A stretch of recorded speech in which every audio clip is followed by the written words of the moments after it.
Hello दोस्तों, welcome to my channel SR exam 21। साथियों, जो लास्ट क्लास हुई क्लास 5th, उसमें हमने देखा कांग्रेस के कुछ महत्वपूर्ण अधिवेशंस को जहां से क्वेश्चंस आने की ज़्यादा से ज़्यादा संभावना रहती है, और हमने कौन कौन से अधिवेशंस अभी तक देखे हैं। लास्ट क्लास के कुछ अधिवेशंस को हम एक बार रिवाइज करवाते हैं। सबसे पहले हमने देखा था लास्ट क्लास में कलकत्ता अधिवेशन 1917 को, जिसमें श्रीमती एनी बेसेंट अध्यक्ष बनाई गई। ये कांग्रेस की प्रथम महिला अध्यक्ष थीं। और दोस्तों, उसके बाद हमने देखा था कानपुर अधिवेशन 1925 को। इसमें सरोजनी नायडू को अध्यक्ष बनाया गया और ये भारत की प्रथम महिला अध्यक्ष थीं। फिर उसके बाद हमने उसी दौरान एक बात और बताई थी कि तीसरी जो महिला अध्यक्ष बनाई गई वो बनाई गई कादम्बिनी गांगुली, नलिनी सेन गुप्ता। नलिनी सेन गुप्ता 1933 के कलकत्ता अधिवेशन की अध्यक्ष बनाई गई, परंतु ये भारतीय ना होकर ब्रिटिश नागरिक थी। तो ये तीन बातें हमने कलकत्ता अधिवेशन के दौरान एक साथ बताई थी। फिर उसके बाद मैंने बताया गया अधिवेशन 1922, जिसमें CR दास को अध्यक्ष चुना गया। जब CR दास अध्यक्ष चुने गए तो उनका मानना था कि जो 1923 में चुनाव होने वाले हैं उसमें कांग्रेस को पार्टिसिपेट करना चाहिए, परंतु जब उन्होंने ये प्रस्ताव रखा तो इसे बहुमत से खारिज कर दिया, जिसके विरोध में CR दास ने इस्तीफा दे दिया और कांग्रेस से अलग कांग्रेस खिलाफत स्वराज पार्टी की स्थापना मोतीलाल नेहरू के साथ मिलकर इलाहाबाद में की। और दोस्तों, फिर उसके बाद हमने देखा था बेलगांव अधिवेशन 1924, जिसमें जिन्हें राष्ट्रपिता कहा गया, महात्मा गांधी एकमात्र बार कांग्रेस के अध्यक्ष बनाए गए। फिर उसके बाद हमने देखा था कानपुर अधिवेशन 1925। दोस्तों, कानपुर अधिवेशन 1925 में सरोजनी नायडू को अध्यक्ष बनाया गया था। सरोजनी नायडू प्रथम भारतीय महिला कांग्रेस की अध्यक्षा बनी थी। जो दोस्तों, इन्हें चूँकि ये बहुत अच्छा कविता पाठ करती थी, इसलिए इन्हें नाइटिंगेल ऑफ इंडिया कहा गया है। इन्हें चूँकि इन्होंने 1916 के लखनऊ अधिवेशन में पहली बार भाग लिया था, इन्हें भारत में नारी आंदोलन का जनक भी कहा जाता है। तीसरी बात, इनकी कुछ कविता संग्रह हैं, जिनमें है broken wings, the word of time, golden threshold. इनकी महत्वपूर्ण कविता कृतियाँ हैं। दोस्तों, उसके बाद हमने देखा लाहौर अधिवेशन 1929 को। लाहौर अधिवेशन 1929 में जवाहरलाल नेहरू को अध्यक्ष चुना गया। जब जवाहरलाल नेहरू अध्यक्ष बनाए गए तो वहाँ पर कांग्रेस ने अपना उद्देश्य स्वराज से बदलकर पूर्ण स्वराज किया था, उसको पास करवा दिया। रावी नदी के तट पर तिरंगा फहराया गया। साथ साथ में प्रतिवर्ष स्वाधीनता दिवस मनाए जाने की घोषणा 26 जनवरी के दिन की गई। दोस्तों, 26 जनवरी के दिन जब स्वाधीनता दिवस मनाए जाने की घोषणा की गई तो ये पहली बार 26 जनवरी 1930 में सेलिब्रेट किया गया, परंतु उस साल सबना बग्या आंदोलन के चलते कांग्रेस का कोई अधिवेशन नहीं हो सका था। फिर उसके बाद हमने देखा था कांग्रेस का कराची अधिवेशन 1931, जिसमें सरदार वल्लभ भाई पटेल अध्यक्ष बनाए गए और उसमें मूल अधिकारों से संबंधित पहली बार प्रस्ताव रखा गया और उसको बहुमत से पारित भी किया गया। साथ साथ चूँकि भगत सिंह, राजगुरु और सुखदेव, इनको अंग्रेज़ों ने फांसी 2 दिन पहले ही दे दी थी। इनको दी जानी थी फांसी 25 मार्च 1931 को, परंतु अंग्रेज़ों ने समय सीमा से 2 दिन पहले ही जब फांसी दे दी तो गांधी जी को विरोध का सामना करना पड़ा। उन्हें काले झंडे दिखाए गए, जिसके रिएक्शन में गांधी जी ने कहा था गांधी मर सकता है परंतु गांधीवाद कभी ख़त्म नहीं होगा। उसके बाद हमने देखा था फैजपुर अधिवेशन, परंतु उससे पहले हमने एक बात आपको बताई थी कि जो 1936 का लखनऊ अधिवेशन हुआ उसके अध्यक्ष जवाहरलाल नेहरू बनाए गए। फैजपुर अधिवेशन हुआ, फैजपुर 1937 में अधिवेशन हुआ और ये गांव में होने वाला प्रथम अधिवेशन था। उसके बाद हमने देखा था दोस्तों 1938 का हरिपुरा अधिवेशन, जिसमें नेताजी को अध्यक्ष चुना गया, कार्यकारिणी समिति बनाई गई जवाहरलाल नेहरू की अध्यक्षता में। फिर उसके बाद त्रिपुरी अधिवेशन देखा था। त्रिपुरी अधिवेशन में नेताजी ने पट्टाभी सीतारामैया को मात देती थी। तो दोस्तों जो त्रिपुरी अधिवेशन था उसमें पट्टाभी सीतारामैया, जिनको गांधी जी ने अपना कैंडिडेट बनाया था, जब दोस्तों अध्यक्ष पद का चुनाव होने वाला था तो गांधी जी ने अपने समर्थन में सर्वप्रथम अपना समर्थित जो कैंडिडेट था वो अबुल कलाम के रूप में घोषित किया था। परंतु गांधी जी के कहने के बावजूद भी अबुल कलाम आज़ाद ने अपना नाम वापस ले लिया, क्योंकि उन्हें ऐसी उम्मीद थी कि ये हमारी हार हो सकती है। और बाद में गांधी जी ने पट्टाभी सीतारामैया को अपना समर्थन देकर अध्यक्ष पद के लिए उनको तैयार किया। परंतु फिर भी सुभाष चंद्र बोस ने उनको अध्यक्ष पद के चुनाव में हरा दिया। इस हार को गांधी जी ने अपनी हार करार दिया और इसके साथ ही सुभाष चंद्र बोस का कांग्रेस कार्यकारिणी के जो 15 सदस्य होते हैं उनसे मतभेद हो गया। 15 में से 13 ने इस्तीफा दे दिया, जिसके चलते सुभाष चंद्र बोस ने स्वयं 13 अप्रैल 1939 को कांग्रेस की सदस्यता से इस्तीफा दे दिया और अध्यक्ष पद छोड़ दिया। तब उन्होंने एक नई पार्टी का गठन किया, जिसको फॉरवर्ड ब्लॉक पार्टी के नाम से जाना गया। तो दोस्तों ये थी वो सारी पुरानी क्लास का रिवीजन जो हमने लास्ट क्लास में देखा। आप क्लास देखते हैं नेक्स्ट क्लास को, जो हमारी क्लास 6 है। इसमें कांग्रेस के अधिवेशन के साथ साथ कुछ बातें और देखेंगे। ये क्लास 6 है दोस्तों। इसमें हम कुछ महत्वपूर्ण अधिवेशन, रामगढ़ अधिवेशन, मेरठ अधिवेशन और जयपुर अधिवेशन को देखेंगे। तो दोस्तों जब त्रिपुरी अधिवेशन हो गया, फॉरवर्ड ब्लॉक पार्टी की स्थापना हो गई, तो दोस्तों उसके बाद रामगढ़ अधिवेशन हुआ। रामगढ़ अधिवेशन हुआ तो दोस्तों ये रामगढ़ अधिवेशन 1940 में आयोजित किया गया। दोस्तों इसके अध्यक्ष बनाए गए अबुल कलाम आज़ाद। दोस्तों ये अबुल कलाम आज़ाद जब अध्यक्ष बनाए गए तो ये सबसे अधिक समय तक अध्यक्ष रहे, क्योंकि द्वितीय वर्ल्ड वार के दौर में पूरा वर्ल्ड फंस चुका था, जिसके कारण 1940 से लेकर 1945 तक कोई अधिवेशन कांग्रेस का संपन्न नहीं हो सका। इसलिए अबुल कलाम आज़ाद सबसे लंबे समय तक अध्यक्ष रहने वाले व्यक्ति रहे और ये आमिर खान के दादा थे। दोस्तों अब बात करते हैं मेरठ अधिवेशन 1946 की अध्यक्ष रहे JV कृपलानी। इनका पूरा नाम है जीवत राम भगवान दास कृपलानी। भारत की आज़ादी के समय कांग्रेस के अध्यक्ष रहे। तो दोस्तों आप कहोगे कि 46 में अध्यक्ष बनाए गए, तो अध्यक्ष 47 में, हाँ ये आज़ादी के समय भी अध्यक्ष थे, क्योंकि 15 अगस्त के बाद कांग्रेस का अधिवेशन हुआ और वो अधिवेशन दिल्ली में हुआ। वो दिल्ली में जब अधिवेशन हुआ उसके अध्यक्ष राजेंद्र प्रसाद बनाए गए थे। उसके बाद कांग्रेस का अधिवेशन हुआ 1948 में, ये गांधी जी की हत्या के बाद हुआ, जिस पर गहरा दुख प्रकट किया गया, क्योंकि गांधी जी की दिली तमन्ना थी कि पट्टाभी सीतारामैया को कांग्रेस का अध्यक्ष चुना जाए। तो इसलिए 1948 में जब अधिवेशन हुआ कांग्रेस का तो पट्टाभी सीतारामैया को अध्यक्ष बनाया गया और गांधी जी की हत्या पर गहरा दुख प्रकट किया गया। और उनकी जिस जिस क्षेत्र में उत्थान करने की, गांव का विकास, कुटीर उद्योग, इन सब बातों पर बहुत ज़्यादा बल दिया गया। दोस्तों ये थे कांग्रेस के वो संपूर्ण अधिवेशन आपने देखे। अब दोस्तों हम चलते हैं आपको बंगाल विभाजन की ओर लेकर।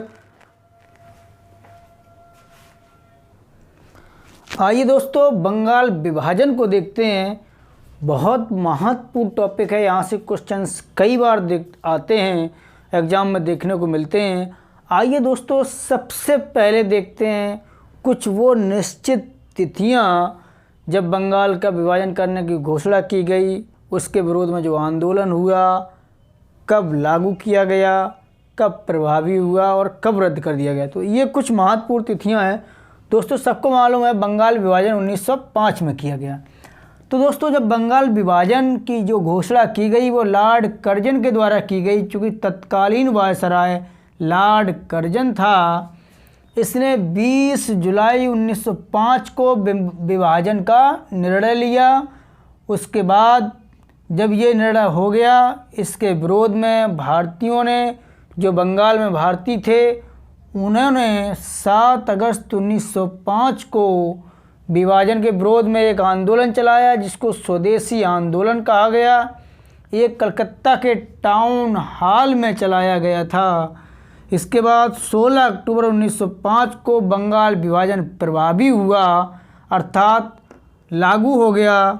जब बंगाल विभाजन प्रभावी हुआ तो दोस्तों उसके बाद 1911 में जब दिल्ली दरबार लगा तो बंगाल विभाजन को रद्द कर दिया गया। ये बंगाल विभाजन से संबंधित कुछ जानकारियाँ थीं।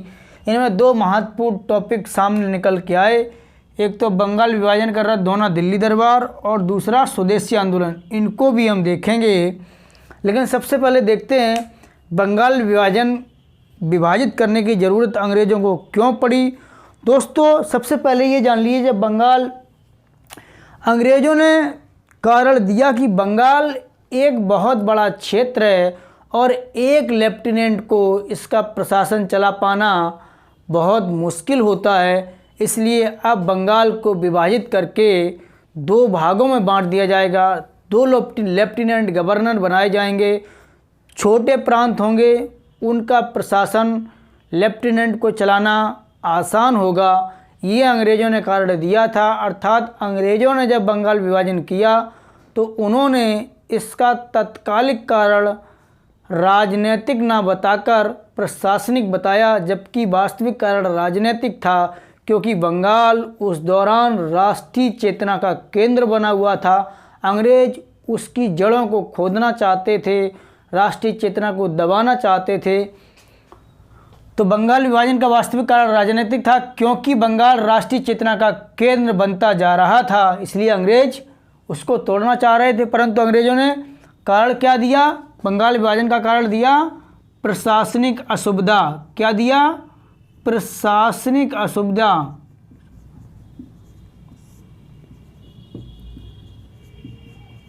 अंग्रेज़ों ने बताया, ये किसकी तरफ से? अंग्रेज़ों ने जो दिया कारण, वो प्रशासनिक असुविधा को बताया, परंतु वास्तविक कारण क्या था? राजनीतिक। अब दोस्तों एक बार बंगाल देख लेते हैं। बंगाल उस समय कौन सा बंगाल था? क्या जो आज का बंगाल है वो बंगाल था? नहीं दोस्तों, उस समय बंगाल में सम्मिलित थे बंगाल, आज का जो तत्कालीन पश्चिम बंगाल है, बिहार, चूँकि बिहार से झारखंड भी अलग हो गया तो झारखंड को भी इसमें सम्मिलित करेंगे, उड़ीसा और बांग्लादेश। तो दोस्तों ये क्षेत्र इसमें सम्मिलित था। दोस्तों उस समय बंगाल की जनसंख्या 5 करोड़ से भी ज़्यादा थी। तो अंग्रेज़ों का मानना ये था कि इसका प्रशासन चला पाना बहुत मुश्किल है। 8 करोड़ से भी ज़्यादा जनसंख्या थी, लगभग 9 करोड़ के आसपास। तो दोस्तों अंग्रेज़ों ने जब बंगाल का विभाजन किया तो पूर्वी बंगाल और पश्चिमी बंगाल 2 भागों में डिवाइड कर दिया, और जो पूर्वी बंगाल था उसकी जनसंख्या थी 3 करोड़ 10 लाख, और उसमें हिंदू और मुस्लिम, आप देखिए, हिंदू की संख्या थी 1 करोड़ 20 लाख और जबकि मुस्लिम्स की संख्या थी 1 करोड़ 80 लाख। यहाँ पर उन्होंने मुस्लिम्स को बहुमत दिया। पश्चिम बंगाल में टोटल जनसंख्या थी 5 करोड़ 40 लाख और इसमें हिंदू थे 4 करोड़ 50 लाख और जबकि मुस्लिम्स थे केवल 90 लाख। तो दोस्तों आप देख सकते हैं ये इतना छोटा नंबर, इसके आधार पर इन्होंने सांप्रदायिकता को जो है अपना आधार बनाया और उस आधार पर बंगाल का विभाजन किया। जब ये बंगाल विभाजन की घोषणा हो गई, स्वदेशी आंदोलन चलाया गया। स्वदेशी आंदोलन के दौरान आपने देखा होगा, आपने पहले कहीं अगर पढ़ा होगा तो ठीक है, नहीं पढ़ा होगा तो हम आपको पढ़ाएंगे। लोगों ने विदेशी वस्त्रों की होली खेली, विदेशी चीज़ों का बहिष्कार किया। धोबियों ने, जहाँ तक धोबियों ने तक विदेशी कपड़े धोने से मना कर दिया और सारी की सारी चीज़ें स्वदेशी लोग अपनाने पर जोर दिया, चूँकि स्वदेशी आंदोलन था। तो दोस्तों उस दौरान रविंद्रनाथ टैगोर ने जब ये बंगाल विभाजन हुआ तो उस समय उन्होंने घोषणा की कि बंगाल का विभाजन ज़रूर हो गया है, लेकिन हम मुस्लिम और हिंदू भाइयों को कोई अलग नहीं कर सकता। उन्होंने घोषणा की कि आज का दिन 7 अगस्त का दिन राखी दिवस के रूप में मनाया जाए। तो बंगाल में पीले धागे से एक दूसरे को राखियाँ बांधी गई, राखी दिवस के रूप में मनाया गया। और दोस्तों इसके बाद क्या हुआ, अब उस समय तत्कालीन जो सचिव थे वो रिजले थे, उन्होंने एक पत्र लिखा, कहा कि जो संयुक्त बंगाल की दिशाएं और हैं, विभाजित बंगाल की दिशाएं कुछ और होंगी, अर्थात हम ऐसे सर्प के बीज बोने जा रहे हैं जिसका पौधा बहुत विषैला होगा। ये उनका स्टेटमेंट था। तो दोस्तों बंगाल विभाजन के दौरान कुछ और कार्य किए गए, जैसे 16 अक्टूबर 1905 को जब बंगाल विभाजन लागू हुआ तो संपूर्ण बंगाल में शोक दिवस मनाया गया। 16 अक्टूबर 1905 को जब बंगाल विभाजन लागू हुआ तो संपूर्ण बंगाल में शोक दिवस के रूप में मनाया गया। साथ ही रविंद्रनाथ टैगोर के सुझाव पर इसको राखी दिवस के रूप में मनाया गया। और दोस्तों क्या हुआ, गरम दल के जो नेता थे वो एक, चूँकि उस 7 अगस्त 1905 को स्वदेशी आंदोलन चलाया गया, वो संपूर्ण देश में स्वदेशी आंदोलन को फैलाना चाह रहे थे। इसीलिए 1905 का जो बनारस अधिवेशन हुआ उसमें गरम दल और नरम दल के नेताओं में थोड़ा सा मतभेद हो गया था। फिर कलकत्ता में इसका मतभेद और सामने आया। तो दोस्तों इसके अलावा स्वदेशी आंदोलन के दौरान लोगों ने स्कूल, जो विद्यार्थी थे उन्होंने स्कूल जाना बंद कर दिया। महिलाओं ने पहली बार आंदोलन में खुलकर भाग लिया। तो दोस्तों अंग्रेज़ों ने बल्कि ये भी कहा कि जितने भी कॉलेज और यूनिवर्सिटीज़ हैं उन सबके प्रिंसिपल्स को पत्र लिखा कि आपके स्कूल के विद्यार्थी स्वदेशी आंदोलन में भाग ना लें, अन्यथा आपकी सरकारी सहायता बंद कर दी जाएगी। परंतु फिर भी अभ्यर्थियों ने ऐसा करना जारी रखा। बहुत से अभ्यर्थियों को बर्खास्त किया गया। तो दोस्तों बंगाल विभाजन आपने देखा कैसे बंगाल विभाजन हुआ। इसके अलावा अश्विनी कुमार दत्त जो थे उन्होंने स्वदेशी आंदोलन के दौरान एक स्वदेश बांधव समिति की स्थापना की थी। दोस्तों इसके अलावा अब जब बंगाल विभाजन हो गया तो अंग्रेज़ों को ऐसा एहसास हुआ कि हमने ठीक नहीं किया। तो इस पर एक सर्कुलर आया। सर्कुलर जो आया वो कार्लाइल, जो कार्लाइल थे उन्होंने एक सर्कुलर जारी किया। अब वो सर्कुलर क्या था, आइए दोस्तों देखते हैं। 3 चीज़ें, एक तो कार्लाइल सर्कुलर, दूसरा डाइन सोसाइटी और तीसरा अरुंडेल कमेटी। तो दोस्तों जैसा कि हम बता रहे थे, तत्कालीन जो वायसराय थे उन्होंने कॉलेजों और स्कूल्स को पत्र लिखा, उनके प्रधानाचार्य को कहा कि आप अपने स्कूल के विद्यार्थियों को, अपने कॉलेज के विद्यार्थियों को स्वदेशी आंदोलन में भाग लेने से रोकिए, अन्यथा आपकी सरकारी सहायता रोक दी जाएगी। तो दोस्तों इसके लिए एक सर्कुलर आया था, वो था कार्लाइल सर्कुलर। दोस्तों इसके विरोध में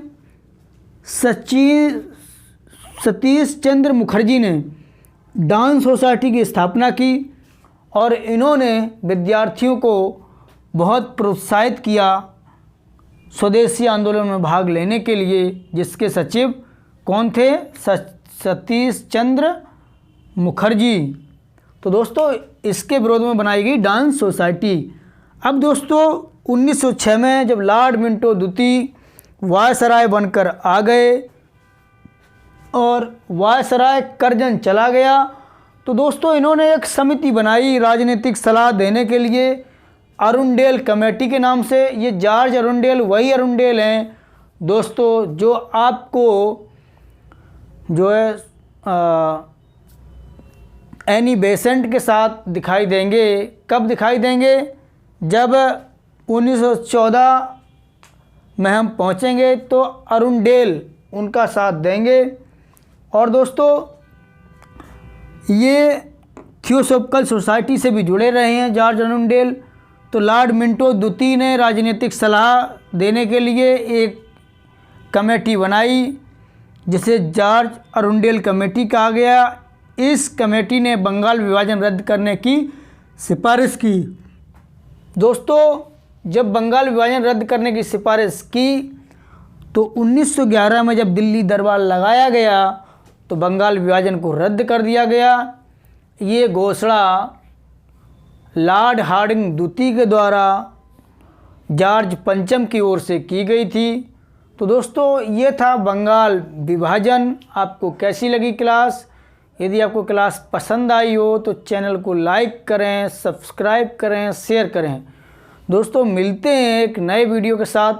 नेक्स्ट जो क्लास आएगी उसमें हम पढ़ेंगे दिल्ली दरबार को। दिल्ली दरबार से हम इसकी शुरुआत करेंगे दोस्तों, और बहुत सारी चीज़ें पढ़ेंगे क्योंकि उस दौरान स्वदेशी आंदोलन हमारा अभी रह गया है। स्वदेशी आंदोलन पढ़ सकते हैं।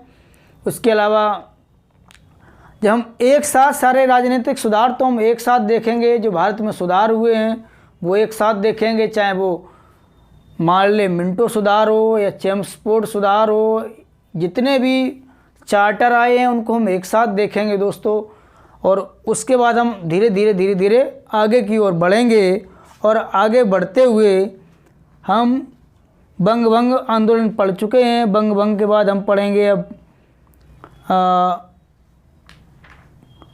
दिल्ली दरबार जब फिनिश हो जाएगा तो उसके बाद हमें दोस्तों पढ़ना होगा, चूँकि मुस्लिम लीग का गठन भी इसी दौरान हुआ। मुस्लिम लीग पढ़ना है। और मुस्लिम लीग के बाद हम दोस्तों आपको ले चलेंगे एक बहुत ही महत्वपूर्ण टॉपिक जिसको होम रूल लीग कहते हैं। होम रूल लीग एक बहुत शानदार टॉपिक है। उससे दो लोग मुख्य रूप से जुड़े रहे हैं और वो दो लोग हैं बाल गंगाधर तिलक और एनी बेसेंट। दोनों के राजनीतिक विचार नहीं मिलते थे, परंतु दोनों ने एक ही काम किया और होम रूल लीग की स्थापना भारत में की थी। तो दोस्तों मिलते हैं एक नई क्लास में एक नई ऊर्जा के साथ। तब तक के लिए पढ़ते रहिए, बढ़ते रहिए। Bye bye.